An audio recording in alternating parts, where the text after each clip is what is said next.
There are certain things in life that are guaranteed.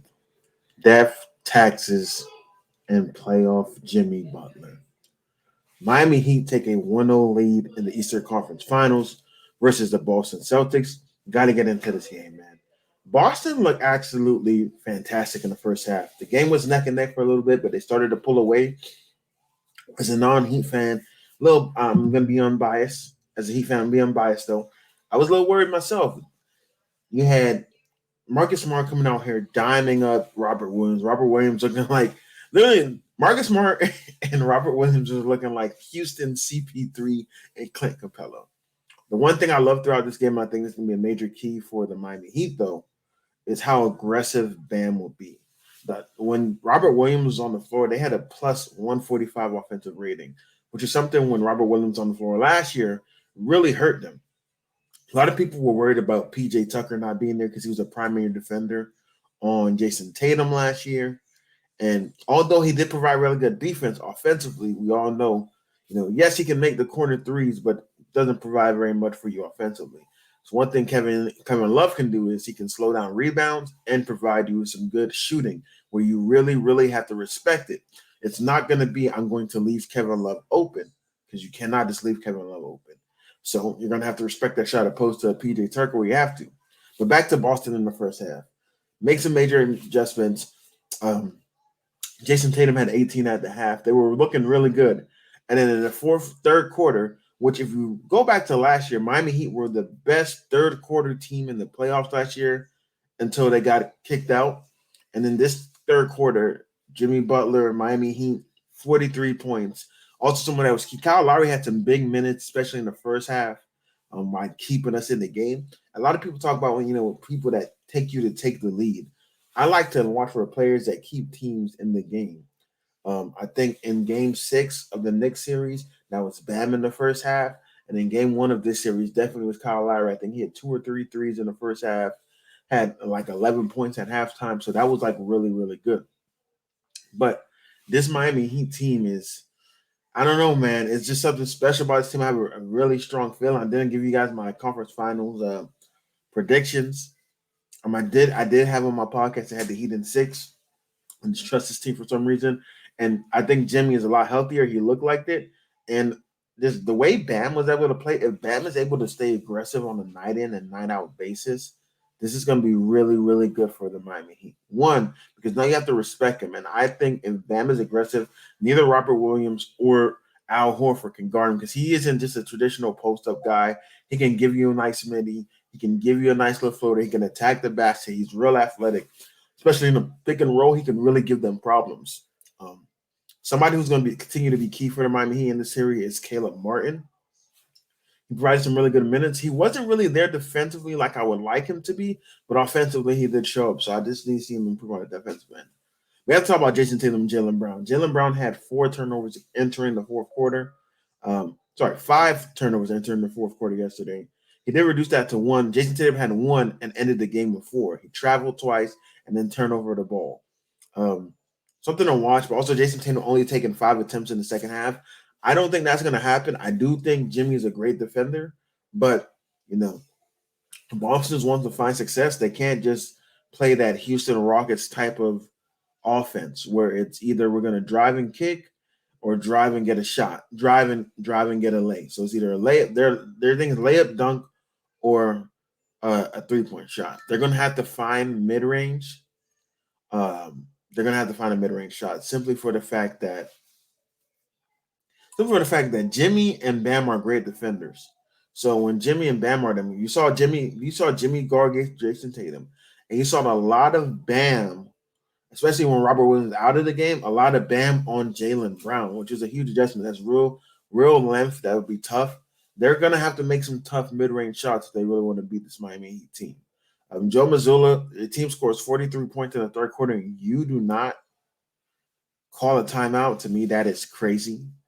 That's malpractice. You saw that when they went on when the Celtics started a spark in the fourth quarter, Eric Spoelstra called timeout immediately. Like, no, stop this run. I think that's one thing about great coaches. They know when to stop runs and, all right, let's make some adjustments here. Let's bleed. A lot of coaches want to let their teams figure it out, and I think that's sometimes a detrimental, especially when you have a young squad. Like for example, when the Grizzlies, especially Minnesota, when that happens, they would try to let their team get out of it. But sometimes you got to recollect the troops and let them get to where they're going, help them get to where they want to go. So it's gonna be a good series. I am worried about Boston. Boston, they could spark, and towards the end of that second quarter, middle of second quarter,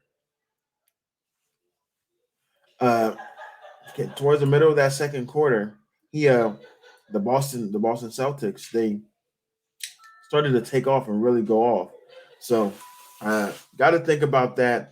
How we can slow them down, because they can definitely get on runs and get hot really fast, and games can get really ugly. But one thing I like about the Miami Heat, they're used to being down a lot and fighting down to get back. They've done that in every single series that they've been a part of.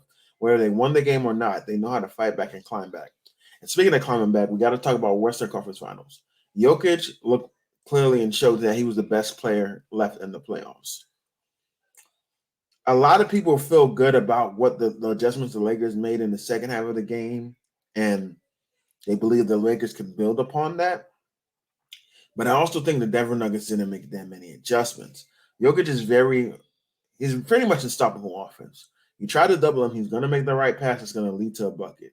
You leave him one-on-one, he's bigger than and stronger than pretty much every other matchup he goes against, and it's going to be tough. So the best way to guard Jokic is to just make him be a scorer and not make him facilitate. I think the night before in the game one, he accounted for over 75 points by himself. That's 30 on himself. He had 14, 15 assists. Lakers fans are feeling very optimistic about it because they just feel like, hey, we were down 21 point, brought the game over 3. And I agree, LeBron James took a very ill-advised shot. Jamal Murray has 5 fouls, and he cannot stop you, Braun.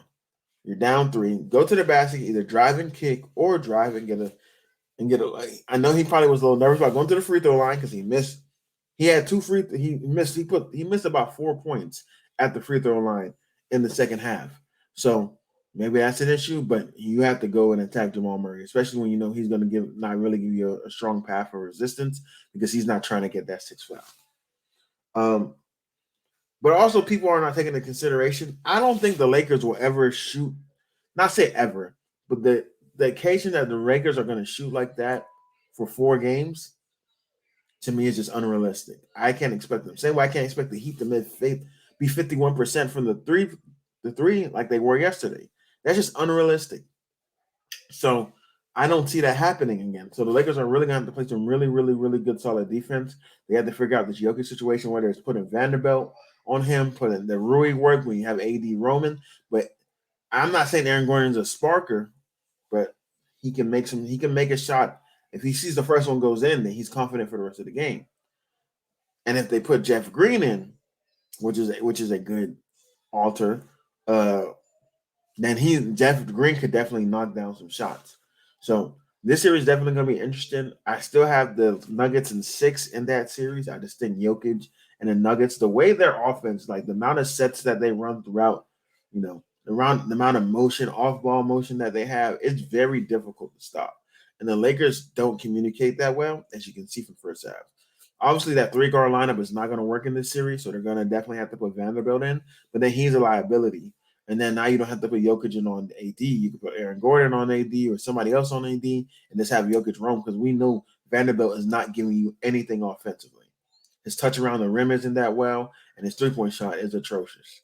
So, going to be a really good series. I'm excited. I'm going to give you guys recaps after every game.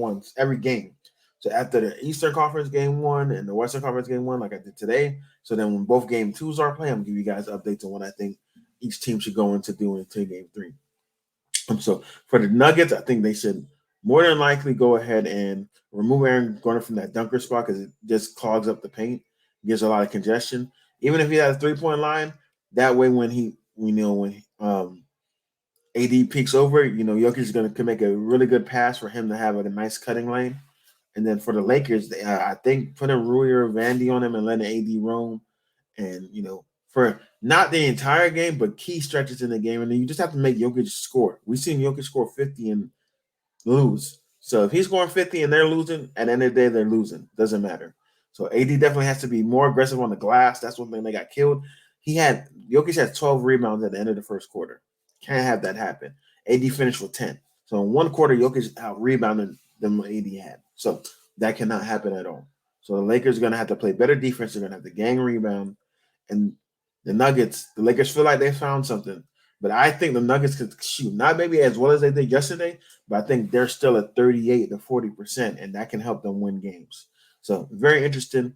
For the Boston Celtics, I think you have to go back to your Derek White lineup. I don't think the two big lineup is going to work. Spo can expose that. You showed him that last year, and he brought you to a game 7. So that's going to have to work. They have to work on that. And Derek White did give them some key moments, some key things. I don't know why Peyton Pritchard got in the game. I think that was a mistake because he was easy food for Jimmy Butler. And let me go get him. For the Heat, they just need Bam and Jimmy to stay aggressive on the offensive end continuously. And they just need to continue to play team defense. Boston didn't shoot that well last night. So I don't expect that. They're the best three-point shooting team left in the playoffs, or one of. I think they're top 3. So expect them to come out shooting a little better. So until next time, my name is Wayne, and I go crazy.